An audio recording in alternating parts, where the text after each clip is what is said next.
Assalamualaikum warahmatullahi wabarakatuh. Perkenalkan, nama saya Bintang Mendri Tasmen dengan NIM 21080021. Di sini saya akan mempresentasikan case method statistik dasar yang berjudul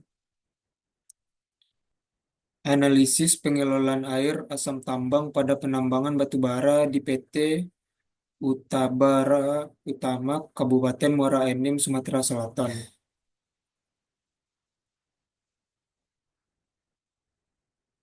Terbelakangnya itu cadangan batu bara di Pulau Sumatera terdapat di beberapa daerah, di antaranya adalah di Kabupaten Muara Enim, Provinsi Sumatera Selatan. Salah satu perusahaan batu bara di daerah tersebut adalah PT Duta Bara Utama Muara Enim. Batasan masalahnya itu pada penelitian ini hanya mengetahui proses pengolahan air asam tambang dan upaya pengendaliannya di PT Duta Bara Utama Muara Enim. Tujuan penelitian yang pertama, mengetahui proses pengelolaan air asam tambang di PT Duta Bara Utama. Yang kedua, menganalisis jumlah kebutuhan kapur, tohor, dan tawas dengan berbagai variasi jumlah. Manfaat penelitiannya yaitu yang pertama manfaat teoritis, yang kedua manfaat praktis, yang ketiga bagi perusahaan memperoleh masukan hasil analisis penggunaan kapur tohor dalam proses penetralan air asam tambang, sehingga di kemudian hari dapat dijadikan acuan untuk penanganan air asam tambang di PT Duta Bara Utama. Metode pengumpulan datanya yang pertama, pada penelitian ini pengumpulan data dilakukan dengan cara pengambilan sampel. Pengambilan sampel berupa air asam tambang yang nantinya akan dites pH dari air asam tambang, serta untuk dilakukan jar test guna mengetahui berapa banyak kapur tohor dan tawas yang dibutuhkan untuk 1 liter air asam tambang. Yang kedua, pengumpulan data dilaksanakan untuk menghimpun data-data yang dapat di lapangan dan data dari perusahaan untuk diolah dengan literatur-literatur dan referensi-referensi. Data curah hujannya dapat dilihat di gambar. Karakteristik kualitas lapisan,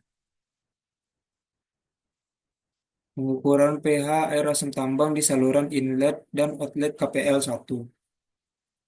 Pengukuran pH dilakukan selama 2 minggu dari tanggal 13 Maret 2023 sampai dengan 24 Maret 2023. Maka diperoleh data pengukuran pH air asam tambang di saluran inlet pada KPL 1 yaitu berkisar 4,39 sampai 4,82, dan untuk pH air asam tambang pada saluran outlet yaitu berkisar 6,19 sampai 7,51.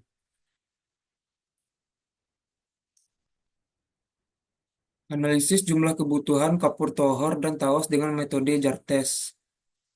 Yang pertama, kapur tohor. Kapur tohor memiliki nama kimia yaitu kalsium oksida atau CaO. Merupakan senyawa kimia berbentuk padatan putih atau keabuan yang menyerupai batu gamping. Dalam bidang pertambangan, kapur tohor berfungsi sebagai bahan kimia untuk menaikkan pH air asam tambang yang nantinya air tersebut akan dialirkan ke sungai. pH air yang dapat dialirkan ke sungai berkisar 6 sampai 9 karena dapat dikategorikan sudah netral. Data hasil pengujian air asam tambang sebanyak 1 liter dengan penambahan kapur pada KPL 1. Yang pertama, berat kapur yang berkapur dapat dilihat di tabel berikut. Berdasarkan tabel di atas, pengujian dosis kapur tersebut didapatkan grafik hubungan antara dosis kapur terhadap kenaikan pH air asam tambang yang tertera pada gambar di bawah ini. Berdasarkan grafik hasil uji tersebut, diketahui bahwa hubungan antara tingkat kenaikan pH dengan dosis kapur didapatkan sebuah persamaan linear yaitu Y sama dengan 4,3526 X tambah 4,5166. Variabel Y merupakan nilai pH dan variabel X merupakan dosis kapur yang dibutuhkan. Berdasarkan persamaan linear yang diperoleh, diketahui bahwa hubungan berbanding lurus, di mana semakin meningkat dosis yang digunakan, semakin meningkat juga nilai pH hasil penetralan. Berdasarkan perhitungan di atas, maka terlihat bahwa kebutuhan dosis kapur yang dibutuhkan agar pH air asam memenuhi baku mutu lingkungan sesuai keputusan Menteri Lingkungan Hidup Nomor 113 Tahun 2003 dengan nilai pH 6 sampai 9 berkisar antara 0,3408 sampai 1,0300 gram per liter. Berikut ini pembahasannya. Berat kapur, rumus regresi linearnya yaitu Y sama dengan A tambah BX atau bisa BX tambah A. Didapatkan hasil XY-nya 0 yang 0, 0, 4,23, 5,264, 6,392, 7,614, dan 8,93.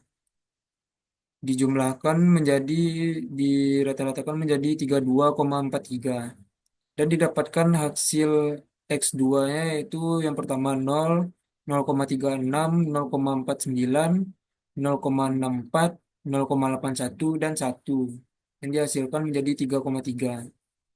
Cara mencari B-nya itu persamaannya itu N dikali sigma XY kurang sigma X dikali sigma Y per N sigma dalam kurung X kuadrat dikurang dalam kurung sigma X di, dikuadratkan.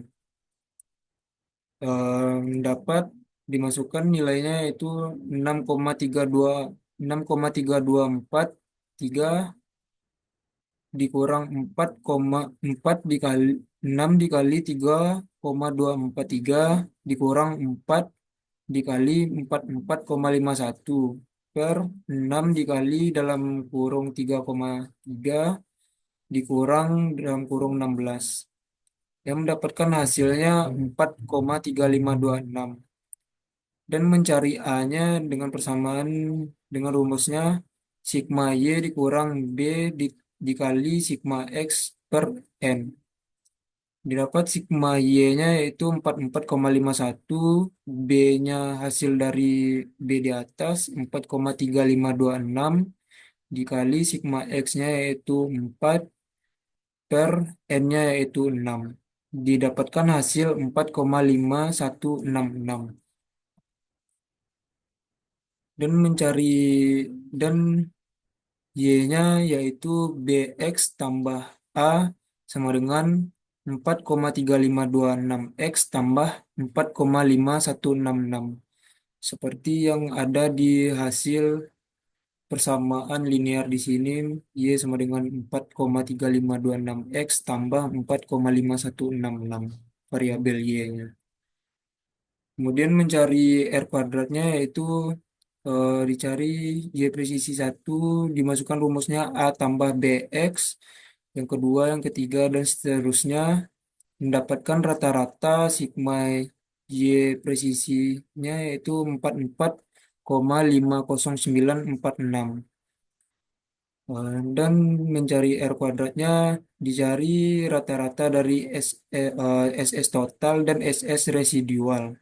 SS totalnya didapat 12,05 dan SS residualnya didapatkan hasil 0,01482 dan mencari R2-nya eh, rumusnya 1 dikurang SS total dan dan per SS residual didapatkan hasilnya 0,998 seperti grafik 0 R2-nya yaitu 0,9988. Sekian presentasi dari saya. Jika ada salah kata, saya minta maaf. Saya ulangi. Assalamualaikum warahmatullahi wabarakatuh.